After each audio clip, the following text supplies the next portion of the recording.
guys, so today's video is going to be super chill, laid back. I'm going to be doing a video doing my makeup, and I'm shocking on a makeup channel. I've been doing more of like the faux freckle style makeup lately, and I really just love the way it looks. It looks so sun-kissed. Today is a beautiful day outside. I'm gonna take full advantage because if you look at our weather forecast right now, are you guys ready to see my weather forecast? Y'all, it's like tragic. It just start. Are you fucking kidding me? Just bullshit is frankly what it is, and it's hurtful, and I hate it, and I send it back. I am gonna take full advantage of today's weather and do a makeup look that suits that. In my Fenty Beauty cream products review that I did, which I'll link up here if you guys haven't seen it, I did an eye look that was so unbelievably simple. Like, I just can't even believe how simple it was. The amount of comments that I got, people being like, interested in the review, what is the eye look? So I'm gonna recreate that eye look today. It's kind of exactly the look I was going for anyway. It was really just a soft, blown out, kind of warm brown shade, but then the center had like a sparkle on it. It was so easy, and I was so shocked at just how many people were like, please, I wanna know how to do it. I'm gonna do my skin first today because the eye look is kind of blown out, and sometimes it can start looking a little too like cut, if that makes any sense. So I'm going to use the Charlotte Tilbury Magic Foundation, but this is also a little bit of the Pure Foreign one. I just kind of wanted to change the color of it a little bit, and this foundation right now for me is a little too dark, and the Charlotte Tilbury is like a teeny bit too light, so we're doing a little mixture. I like the Charlotte Tilbury lately though, and with the Fenty products that I've been putting over the top, it's been really nice because the Charlotte Tilbury on me at times can look a teeny tiny bit dry, but when I use the Fenty products, it just adds such a beautiful glow to the skin. It's been really changing it. It's nice. So I started off with my Charlotte Tilbury Magic Cream as well, and these perform really nicely together. That's a moisturizer. So I do like to bring all of my foundations down onto my neck because my neck and everything is just, I don't like it when I get into the car or go somewhere or I'm outside in the sunshine and my neck is like a clearly different color. I like it to really run down and sort of gradually go into my chest area. As you can see right now over the Magic Cream, this has such a pretty finish, and I'm not overdoing it with foundation today. This is only a pump and a half, so it does have a really nice, I'd call it medium coverage. It's not overly full coverage. The Pure 4-in-1 is really full coverage, but I'd say this is a good like high medium coverage. It covers everything that you want it to without looking too mask-like at all. And especially when you use a beauty blender, it just sort of allows your skin to shine through. It's such a pretty foundation. So for concealer today, I think I'm gonna use the Pure 4-in-1. You can use any concealer. This is a foundation and concealer in one. And I don't know, sometimes I really like to use it instead of a concealer, especially because today's look is meant to be a little less coverage and stuff. I don't need it to be perfect. It doesn't really matter. And I'm using my beauty blender because I really want it to look nice and covered, but not too flawless, you know? I got a tweet from somebody this morning saying that they tried out not setting their face, that it was an absolute oily mess. What's funny is I get so many people so often say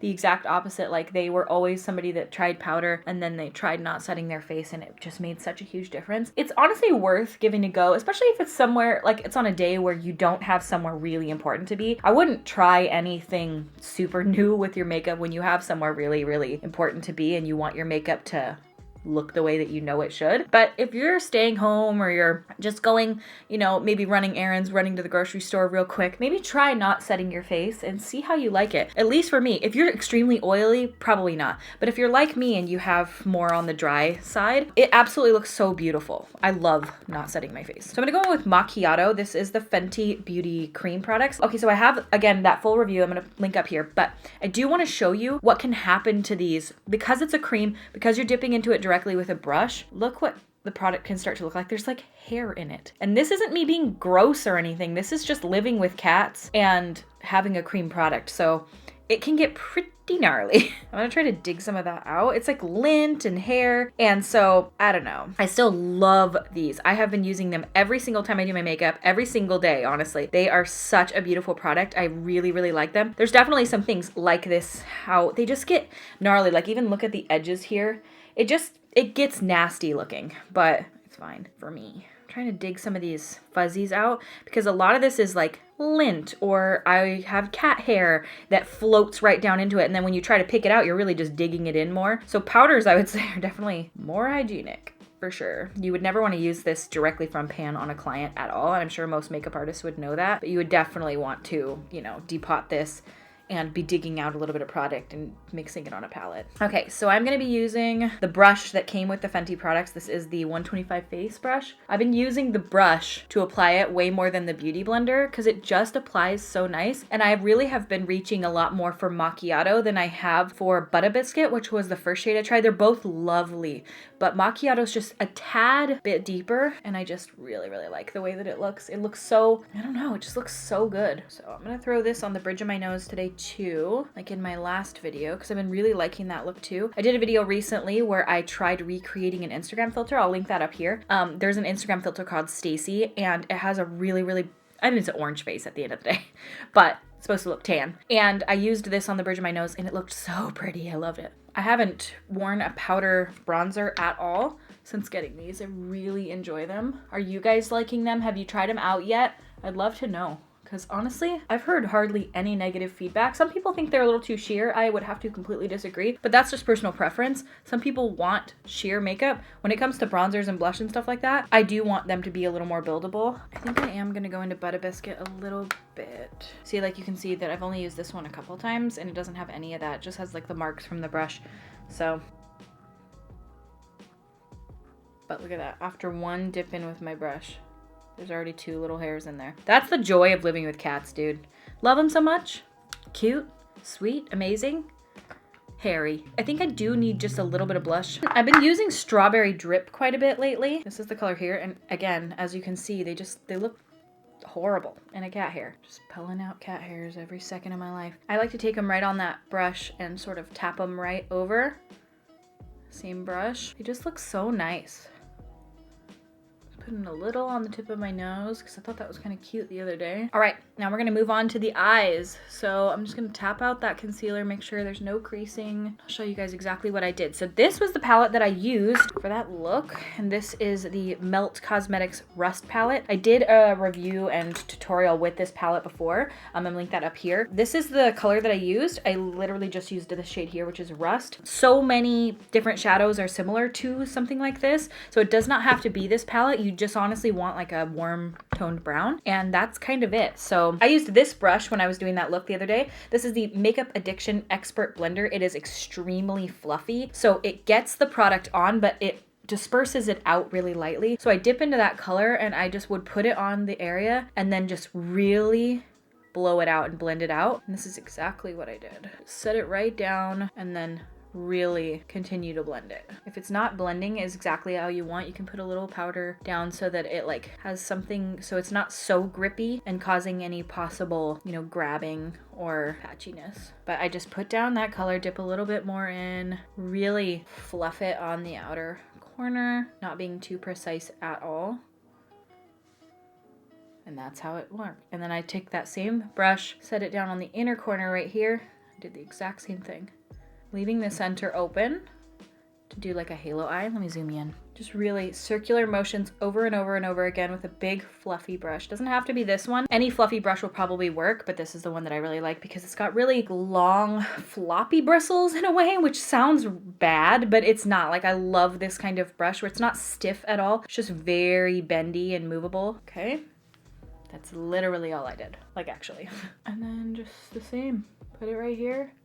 Blend, blend, blend. These are more of my like, I want to look put together, but I don't want to spend a million years on my eye look. I don't want to be sitting there meticulously blending forever. So I tend to do these sort of more blown out looks because they take like 2 seconds. When I'm not sitting here explaining it, they are extremely, extremely fast. Put it on the inner. Sometimes it takes more blending than you think it does. And I think that a lot of times with YouTube videos in general, blending is a step that's cut out a lot. People tend, and myself included, tend to sort of gloss over how long it does take sometimes to blend each individual spot. And I think that tends to be because you feel like, okay, we get it, you're blending, it's a lot. It's we don't want to see you for 1 solid minute just with silence, like, you know. But I think that sometimes it shows a little bit more realism in the way of like, sometimes these eye looks take, you know, each section takes, you know, 45 seconds to blend, but you might see, you know, 10 seconds of that on YouTube. And so you think they only blended for 10 seconds, but really it's just being sped up. So I think that some people do want more real time. Let me know if that's something you guys are interested in. Do you feel like it's kind of shown that it takes a lot faster than it actually does, and that is something that you have struggled with and not feeling like you're getting the same application as somebody that you watch online? So then I took the Supershock shadow from Colourpop, and this is the shade Ladybird. I absolutely love this shade. It's such a beautiful glittery top coat, and I dipped my finger in there, and this is what it looks like. It's really, really stunning. And then I just took it along the center, tapped it up. That's it. And then I'll tap that out in just a second. So right on the center, tap that up through the center, even above the crease, because it gives like an elongated sort of tall halo eye when you do something like this. And then I kind of clean off my finger and then tap out the very edges of that, so there's not a harsh edge of where that shimmer stops and where it starts. Kind of has like more of a little bit of gradient into that other shadow. And if that's too much, if you feel like it's just like a little too shimmery, you can tap off a lot of the excess before you put it on your eye, just so that you have like, or a little bit of a light coating of glitter, and then it can just look like a barely there sparkle. So that's literally all I did on my eyes. That was it. And then I just tossed a pair of lashes on, and the lashes that I was wearing on that look are the Koko lashes in the style Risque, which if you guys have been following me, you know are one of my favorite style of lashes. I just think that they're perfect. I think that they're beautiful. I don't have to cut them. They're easy. I just pop them straight on from the carton. I think they're really lovely, but some people think that they're not. The problem is with these lashes is that they are extremely inconsistent, and it's fine, it's whatever, but they are extremely inconsistent because they are handmade, like hand-tied lashes. And sometimes I will get a pair that are like perfect, and then the next one are super separated. They look completely different. They're too spiky. They look very unnatural, so do be warned that sometimes that can be the case with these. It's not a deal breaker for me at all. I've bought like a million pairs of these, but it is something to keep in mind. Put my lash glue on, let it get tacky. The other thing about these lashes is that it's almost hard once you've taken them off of the little thing. It's kind of hard to differentiate which one is the inner corner and which one is the outer. They look very similar, so it doesn't really matter at the end of the day because again, they do look so similar, but that's one thing to keep in mind.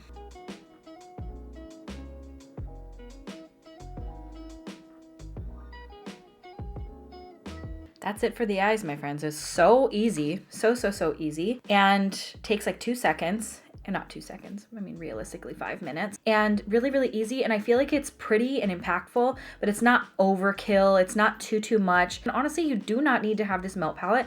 Any warm eyeshadow will work, especially because it is such a light wash of the color that at the end of the day, it's so gentle and easy. And even though those shades are very pigmented, if you just dip a very, very fluffy big brush in there, you can get such a light, soft application of that. And you can take something that's extremely pigmented like melt shadows and really work them down into being something a lot more soft and, you know, everyday appropriate.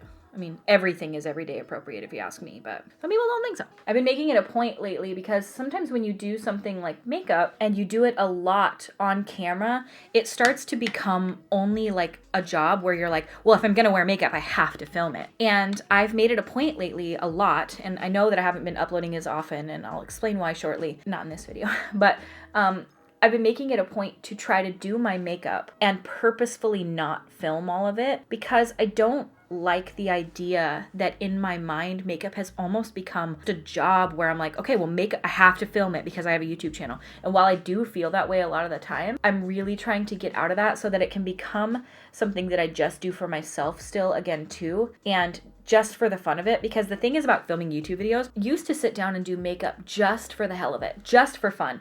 I loved doing makeup so much. I would get off work and it would have been like a 12 or 14 hour day. I would come home, take off all my makeup and redo my makeup just because I wanted to. And I think that a lot of times, because I wasn't filming it, you can sit down and you can watch a movie while you're doing it, or listen to makeup,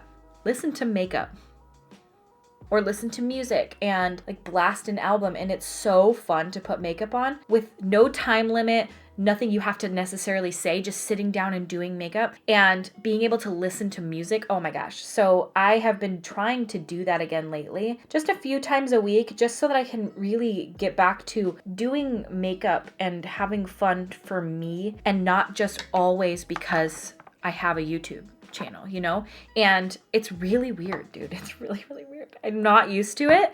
It's not something that I'm used to at all. When I do makeup, I'm like, why am I not filming this? I should be filming it. But honestly, I think sometimes it's like, imagine that you love skateboarding and it's like your favorite thing to do, and then you make a YouTube channel of skateboarding, and then every time you go skating, you have to set up the camera, you have to talk to them, it's like a tutorial, you're explaining how to skate. But sometimes you just want to skate.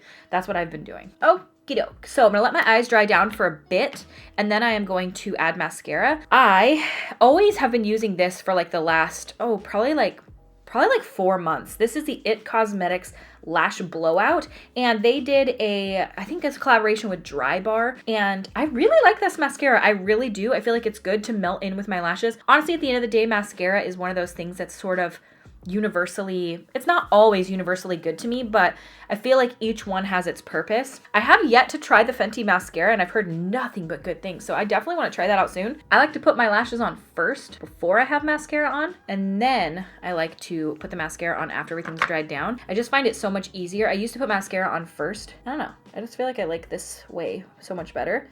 That's totally it for the eyes. That's all it was.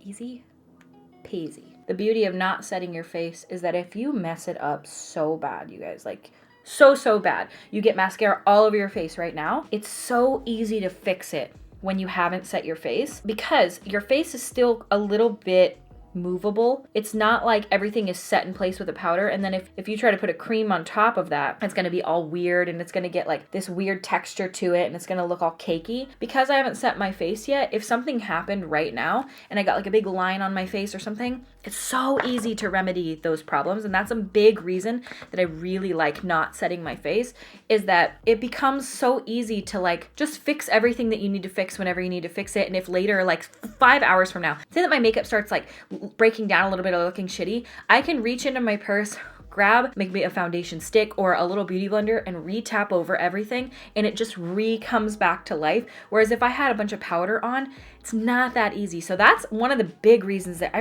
really love not setting my face. So this is a product that I've been using a lot of recently. Like when I need my lips to be done quick, easy, to the point, this is what I've been using. This is the Colourpop Just a Tint. Now, it has like a guava smell. It has a bit of like a grapefruitiness to it. The smell, for a lot of people, they really hate it. I don't mind it. It's totally fine for me. This is the color I've been using a lot. I've been mixing a couple of shades together. This is the shade Gimme Smore. It's really pretty. It's a nude, but it's not super nude. And I like to just take that, put it on. And then I've been using this shade, which is City of Stars, and running it along the center, just to kind of deepen it up a little bit. And then I like to take my beauty blender with the foundation on it still. Tap over the edges a bit. I personally, you guys know this about me, I don't have to say it, I don't like the look of a harsh edge on lips. I just really don't. On other people, looks beautiful, looks amazing. On myself, I just don't like the way that it looks. Other people totally disagree and think that it looks really pretty on me. To each their own. I just don't like it. It looks like I'm trying to make my lips too big or something, and I don't really care. So I've just been kind of not worrying about it. This is so pretty. Okay, this is the Jouer Essential Hydrating Lip Oil. I just want that super shine. I tend not to use lip oils too much because, again, I have those Fordyce spots on my lips and it really makes them bad. But today I just want like that super juicy look. You can get this same look with like the Lunar Beauty Dreamy Lip Gloss, or like the M Cosmetics Morning Dew. You don't have to use the hydrating lip oil, but sometimes I like the way a lip oil has like that. It's got like this really, really wet, it's got an oily look. And then I am gonna put some faux freckles on today for the sheer reason that I think it looks really cool. Cool, cute, great, awesome. Everything that I love, you know, what more can I ask for? This is the Melt Cosmetics 96 Linnea brush. I'm gonna dip into a little bit of these shades from Makeup Geek. This is what I've been doing lately for my freckles. So I'm gonna mix into Cheetah Bear and Espresso Yourself, tap off a little of the extra, and then I'm gonna do my freckles. I really wanna get the freck, but I just haven't. There's literally no reason why. And then I tap a lot of the excess away. Especially with the cream product too, it sort of melts right into it. See? And then it looks like soft little freckles instead of super harsh like when I first put it on. The first time I did faux freckles and I went to work, this is when I was working at the vet. I've never told anybody this story. It's so embarrassing. First time I ever did them, okay? So I did these faux freckles on my face. And I went to work and everybody commented on it. Because obviously I left it a little bit too pigmented.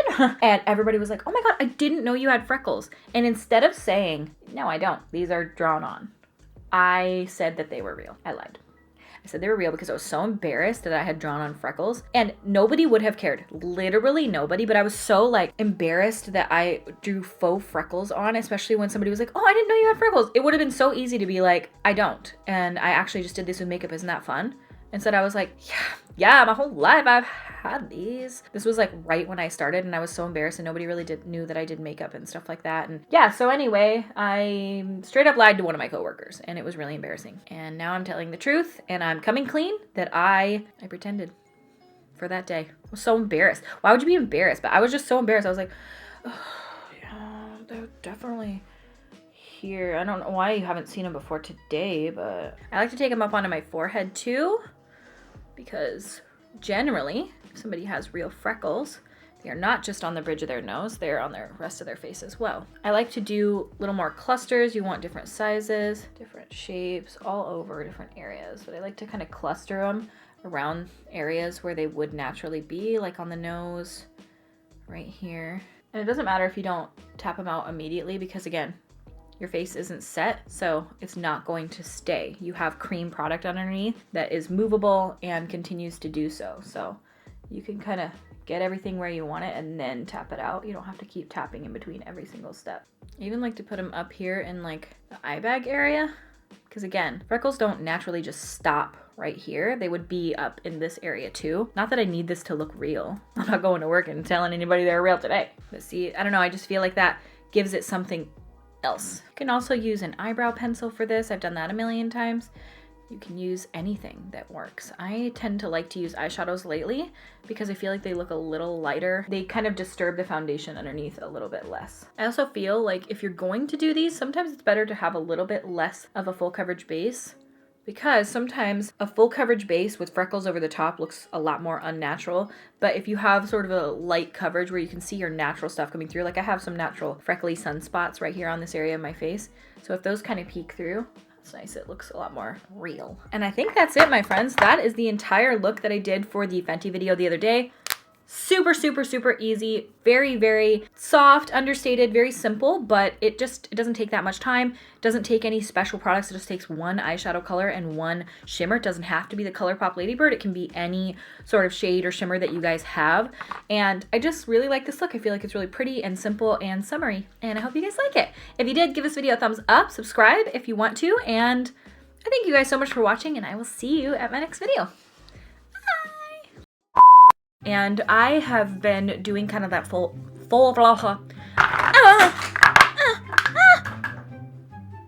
and today I'm gonna do my skin first.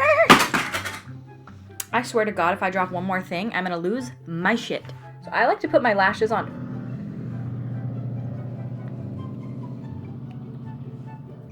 Okay then, okay. I got mascara on my